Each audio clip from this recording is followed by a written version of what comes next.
This notion that the degree is the capstone to your academic life, it's the signal that you're going to carry forward in society. I feel like we're starting to see that erode, and it's happening much quicker than I ever thought.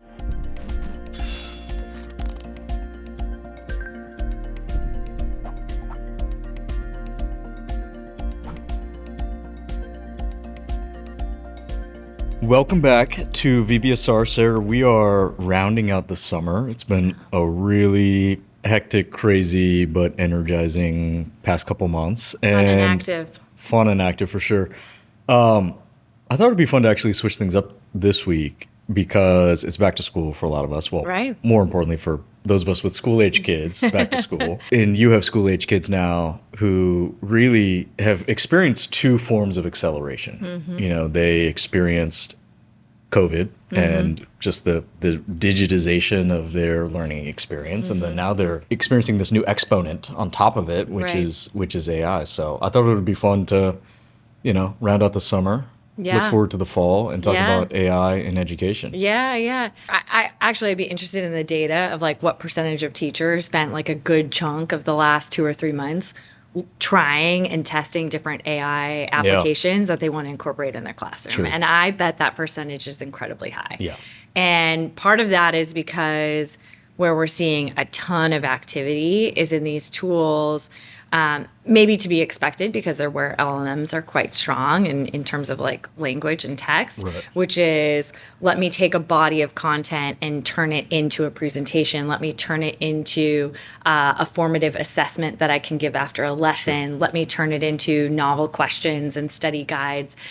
That whole workflow is stuff that teachers spend just hours, painstakingly preparing materials. And not just once, but, the whole point of personalization and being more individualized in the classroom is that you actually need a few different variations to meet students where they are. And so the idea of being able to press a button and do that and say, I want it at this reading level. These are the learning objectives. These are the vocabulary words I want them to walk away with. All these things. That's just like sort of earth shattering to the job. And so I'm excited for folks, for teachers that are kind of returning to the classroom with this as a new tool that they can wield. And I do think it will change a lot of how classrooms are run in a pretty exciting way. Yeah, no, I totally agree. My sister is an educator. She's a 9th grade geometry teacher in Texas, and she would absolutely attest to how AI has been a huge force multiplier for her work. And there's so much around just boiling down the universe of content that she wants to convey. Right. And be it building lesson plans or evaluation tools like you were describing, there's all kinds of ways in which AI is really almost upended, how she used to work. We have teachers who have been superpowered. And then on the other end of the spectrum, we have kids who are returning to school this fall and have, probably also spent their full summer playing around with AI tools. Right. And, are you thinking that has been a net positive for kids as it relates to developing comprehension and, mastery of the subject matter? I feel like there's a little game of cat and mouse here. A teacher I spoke to was talking about how, generating these questions was so nice because the student couldn't sort of paste the question into Google and find the answer because it was like a novel question that hadn't been asked before. But you hear that and you go, yeah, they can't paste it into Google and find it, but they can ask any of these homework helpers to help them through it. And so there is a real risk that, how do we ensure the comprehension and deep understanding of this material? And I think teachers are wrestling with that. I think some of the tools that help aid them in that is that some of these tools actually help provide more of like a proctored environment where students can be working within an environment that the teachers designed and they can be seeing what's happening. And I think I get more excited about that than the alternative, which there's also been a lot of press about, which is sort of the return to the blue books of like, we just have to go back to like, you know. Oh my gosh. I just had a panic attack thinking about just elevated heart rate my at the utterance of blue books. It kind of changes the dynamic of how do you assess and how do you ensure deeper understanding. I think the most interesting thing, or kind of what we were talking about, is a lot of these tools are around more rote understanding of a concept. And I think the exciting world that we could be evolving to is, how does the technology facilitate really challenging applied applications of that, where you're working on, you know, group work, different levels of mastery, different strengths and weaknesses. How could you facilitate with teachers and technology more challenging exercises where they're having to apply that understanding into you know, a quest, you know, how do you make it so that during the course of the year, students are, you know, making plans to build a rocket, you know, and during the course of the quarter, they're learning things that address different learning standards. I think that that's very possible. And that's what like incredible teachers do. And I think right now we aren't seeing things that get to that level. It's much more on the sort of like rote understanding, which you absolutely need as a building block. But I'm excited for a world where classrooms can change into leveraging that understanding of the foundational, you know, capabilities of the students into creating more complex, you know, work for them to apply that understanding. Absolutely. There's so much about just the standard repetition, memorization that kind of looks and feels like pre-training. A lot of that has been tucked behind the prompt now, and we can scale that, we can deliver that to so many more kids. But your point, so much of the mastery actually happens in the environment or the arena in which you are reinforcing your learning. You know, we're spending a lot of time right now looking at infrastructure companies that are building these RL environments where you expose an agent to an unknown, you know, previously unseen situation with data and applications and whatnot. And how do you optimize the reward function for that agent to be able to master that environment and, you know, deliver the outcome that you want? And there's some analogy here for kids as well, which is, okay, we got to move. Pre-training is, you know, it's been commoditized in some ways. And, you know, we need to figure out the levers or the mechanisms for this kind of reinforcement learning for them, so that they can start to, you know, better infer their way through complex situations and actually apply those skills. We've been talking a lot about the employment market. There's some fresh data from ADP and economists at Stanford that were talking about which job categories were seeing a decline as being sort of exposed to AI, you know, risk, and which weren't. And I think that the, you know, sort of a takeaway from that is that students leaving our educational institutions need to be prepared to enter into the job force at sort of a higher order capability level than has maybe been the requirement to date, because the requirements of that sort of pure entry level job, if it can be taken by AI, it will be. And so what's an example of that? Customer support rep.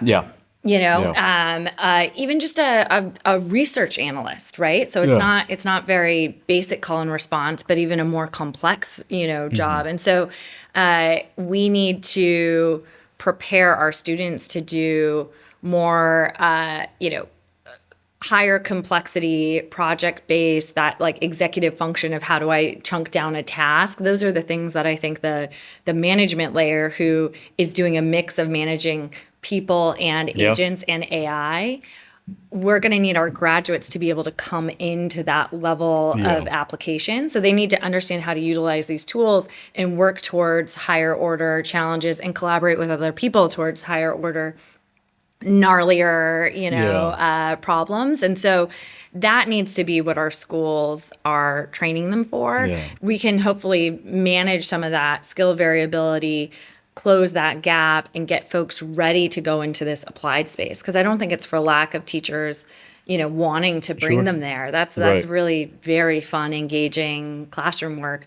But it's very challenging if you're teaching fifth grade and you have a child at a third grade reading level. You're just working to pull them up to fifth grade, let Yeah. alone do more complex sort of applications. If you almost imagine the context window as this little Pac-Man, and the Pac-Man is widening its mouth, and it's just swallowing whole, ever more complex, information dense, knowledge dense tasks. Okay, what does that mean for to your point, the entry level paralegal or the entry level business analyst is going to be doing, when they graduate in 18, 24 years? Who normally would have used that opportunity as a stepping stone to potentially become a lawyer or Right. become a first-year associate, but that stepping stone doesn't exist. And so are we going to have to just skip that step altogether? It's these competing forces of the work to be done, the job to be done can now Yeah. be solved by AI. But at the same time, from a if you're a large corporation, from a business resiliency standpoint, you just can't stop hiring, Right. young, energetic folks because you're going to need them at some point. You want Right. them to grow up inside of your company. And so Right. there is this fascinating reordering that is going to happen Yeah. in corporate America over, I wouldn't even say over the next decade. I'd say over the next 18 to 24 months Totally. we're seeing. The hope maybe is that those entry employees are able to sort of be apprenticed in this kind of higher order work, Yeah. alongside somebody who's maybe more seasoned at it, or maybe actually they come in and they're super resourceful with all these tools. They've been out there playing with them. They're teaching the incumbents how to use these tools. I think, I started my career as a consultant. There were some of that, very apprenticeship based work, and some of that was very rote. Let me just go dig up, a number to put into a Sure. model, and that was not very developmental for me. Yeah. But sitting alongside someone and debating the relative weighting of these things in the model was right, and that's something that if I were doing that today, I could have some of that debate with AI, come into the meeting with the manager with a stronger point of view about why I had allocated what weighting to what, cell. And hopefully the mix of my time that's spent it, just finding a silly number versus like more thoughtful work Yeah. shifts over time. And Yeah. so maybe actually that's a great outcome. But to our point on education, that means we need to prepare them for that type of work. Yeah, absolutely. The team at Goldman Sachs that was pitching Google on these 5 acquisition opportunities. Well, here are the 5 acquisition opportunities, and they're all well researched. And here's the funding history behind them, and here's what they do. Here's their product set. Here's even how those products potentially cohere with something that you're already doing, Google. Right. And so this is why this is strategically valuable for you. All of that research work has gotten done. Yeah. To your point about finding the number to fit in the model as a consultant, all of that research work has gotten done. And now, that team inside of that bank is spending more of their time really thinking creatively and cathartically alongside their clients to figure out, okay, what are the business objectives that we can figure out? How do we solve those business objectives? We've always thought of automation in the context of chipping away at the manual labor, the work and the tasks that were often filled by folks who maybe didn't have a college degree. That, you had a GED and then you went to go work at a factory somewhere, and you were doing important work. But in some ways, it's this crop of folks that graduated from a great school and expected to have this awesome trampoline of an opportunity that would just propel them forward. That is going away. And in some ways, the sort of more blue collar, think about, we were talking about this before, home health aides and service workers and things that are still more intensely human in the loop. Right. Those are very high in demand, Right. and Very aren't resilient. succumbing to this ever expanding context window in the way that the paralegal or the first year investment banking analyst, their work is succumbing to that context window. Yeah, we're leaving an era where sort of, knowledge work and intellect was very celebrated and rewarded societally. And so I think that gave parents a really clear rubric too. Sure. It was like, this is the stuff my kid has to be Yeah. good at. Or you also had the exceptions, but I don't know that my kid's joining the NBA. So that was never what I was like steering towards. So you're like, okay, if I can ensure that they're really, academically smart, society rewards that. And and I think that is evolving. I don't think that's going away, Yeah. but I do think the sort of, I guess, like security blanket of that Yeah. is different in a world where that category of work is very threatened. I am fascinated by the way in which I think some of the most promising young entrepreneurial talent, how they view credentials in their life. And case in point, you look at, I would guess you go talk to the graduating senior class in the computer science departments at MIT, Stanford, Penn, Northwestern, whatever it is. You go talk to them and you say, hey, who are the best and the brightest kids, students, up and coming a year or two behind you? And I think a lot of them would say, oh, they've actually already left. They've dropped out. They are starting companies. This notion that the degree is the capstone to your academic life. It's the signal that you're going to carry forward in society. Right. I feel like we're starting to see that erode. Yeah. And it's happening much quicker than I ever thought. I mean, Yeah. that is not the credential anymore. I think for a lot of the best kids at certainly Stanford and MIT right now, the credential is, are you building a company? Are you in YC? Are you in Neo Scholars? Are you working at Southport Commons? Or have you raised a seed from Excel, hopefully?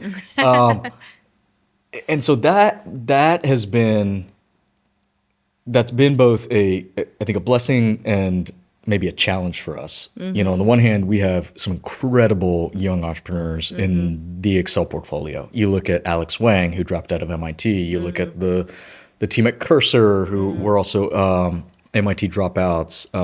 The team at Segment, they all left, I think, roughly sophomore year. Increasingly, I think that is going to be a fact pattern. Yeah. And with that comes, all the benefits of incredible energy, thoughtfulness, aggression, willingness to just do anything a determinism to just get something done, to build something. It may be that the way that it can happen in a higher education institution was never going to work for these folks, and so they would just be dropping out. But I do think it is a bit of a statement on not feeling like they could have that sense of productivity and application within the walls that they were in. Right. And so why is that, right? And so I think they'll have to confront that. And I think it's even more important for them to confront that because I think even the thing that probably holds a lot of people back is that sort of social fabric and that, to your point of like, that's when it became a lot of who I am. Well, some of that was in the classroom, but a lot of that was outside of the classroom. Right. And I think increasingly we're seeing these physical spaces, whether it's, various versions of founder houses and hacker houses and communities and membership clubs of every different ilk. It's sort of like parasocial. Right. It's funny if you go visit the Cursor office as an example. It feels like a house. Well, they have a no shoes policy, so you take off your shoes. You're like you're actually, you walk into this feeling of a library with all these books and all this content strewn about, and it's got this feeling of almost like a classic college house. And I think you talk to the folks that work there, and their work friends are their friends. Right. They are working and living together in some ways, and they're so passionate about the outcomes of the company. And obviously, it helps that the company's doing so well, and they're they're getting to solve all these problems that they themselves have as young computer scientists. My most formative experience at Northwestern truly was being the chair of something called the Student Activities Finance Board. And we were a body that allocated student fees. Oh my gosh. Was to, this like, the original clubs and events. Was this the original student government venture capital group? No. We were not a venture capital group, but we funded like Habitat for Humanity and Alternative Spring Break. Gotcha. And every club had to come and apply and say what they wanted money for. And then our board of 12 people would review it, make allocations of our budget, and then go defend it in front of student government. And there was this whole process for allocating these funds. And then our job was to provide financial oversight of were they using the money in the way that they said they were, and And it just, it wasn't a class, It was this other thing that sort of simulated a professional environment in really meaningful ways.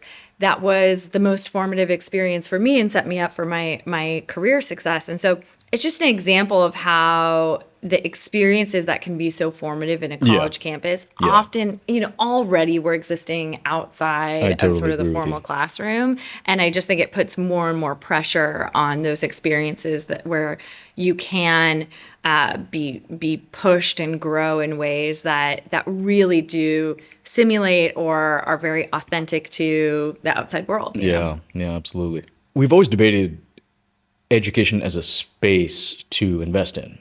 And there have been any number of large education technology companies that have generated a lot of revenue. At least in our line of work, we haven't seen the equity value or the kind of large strategic outcomes that could be associated with that revenue. And I wonder, do you think AI in education maybe changes that equation for us? Is there suddenly going to be more opportunity for us to build companies that can actually have big outcomes? I think we've been talking a lot here about what will be felt as very extreme visceral pressure on schools. And I think that will likely motivate non-trivial change. And I genuinely think it might be uncomfortable over the next 5 years, right? As you as parents saying, are my kids going to get a job? Like, what is this employment rate? And so I do think there will be sort of a shock to the system that does demand a bit of an answer. And I think that might create some urgency around adopting these tools and being very forward-leaning. That will probably translate into a lot of spend there. But if you're the best AI presentation tool, you will likely absorb a lot of education presentations, as opposed to being the sort of standalone, we are the best presentations for education. I think that's where you kind of shrink yourself. And you don't have the momentum and the investment and sort of, the gammas of the world are being pushed to have so much interesting capabilities that inevitably those users want, right? And in some ways, the demand of all the adjacent use cases helps raise the tide for the education use cases too, that maybe the education alone can't support, right? I just think, I think founders have to be eyes wide open that you are entering something in which case, it's so easy when you get like direct feedback from your user. It gets complicated when it's obscured. Like the person who's buying is different from the person who's implementing is different from the person who's utilizing, which is so often the case in edtech, right? I have to, the person who's doing the budget is at the district or the school level. The person who's deploying it is the teacher. And then the person who in theory is engaging with the thing and benefiting from it is the student. That's not something that founders can't do, and I think if you're willing to engage with that difficulty, I have an investment that sells into schools, and they have kind of put in the hard work to figure out, there's these RFP processes and they're really, really hard. But if we can unpack how to do it and do it at scale, all of a sudden you wield it as an advantage, right? Because it's a hard thing for other people to do that you've kind of cracked the code on, right? It's also a category where in other spaces you're maybe competing with other alternative routes for that budget. Education, there's big budget sitting there, they're allocated to it, and so there are advantages as much as there are some disadvantages. I think for folks who are prepared to sort of engage with the complexity, I do definitely believe that there's big businesses to be built there. And I'm certainly excited to meet founders building in that space. Talking about Gamma as a case study. So, Gamma's one of our fastest growing companies. They're currently in the AI presentation space, but, at some point they want to be able to generate all types of complex content. Education, students, that's actually a pretty big use case. If your Cursor, if you're ChatGPT or Gemini, this is absolutely the case with Gamma. A lot of the folks that are finding you are using you for an education type use case. I think it's really fun to watch the Lovables and the Cursors and the Gammas of the world. They're building tools that folks are using to actually upskill themselves.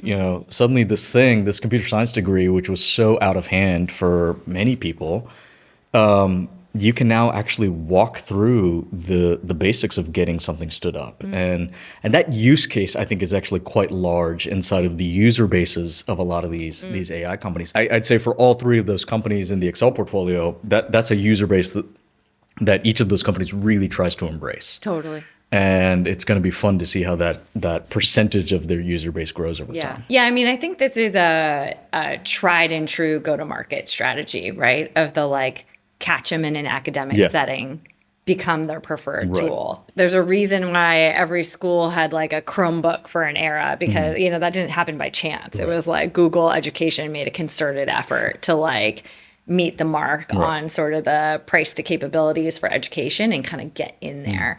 Apple has had a long-standing education function that they've invested in really deeply. They do have a bunch of professional development for teachers, and yes, it's because they want to support teachers, but it's because they want teachers teaching with Apple their devices. Suite of tools, and I did that as a child. It was but how enriching, right? Yeah. And so I think it is absolutely sort of a go-to-market strategy that all these companies should be thinking deeply about how do you catch folks when they're just hungry, and they're learning the most useful tools.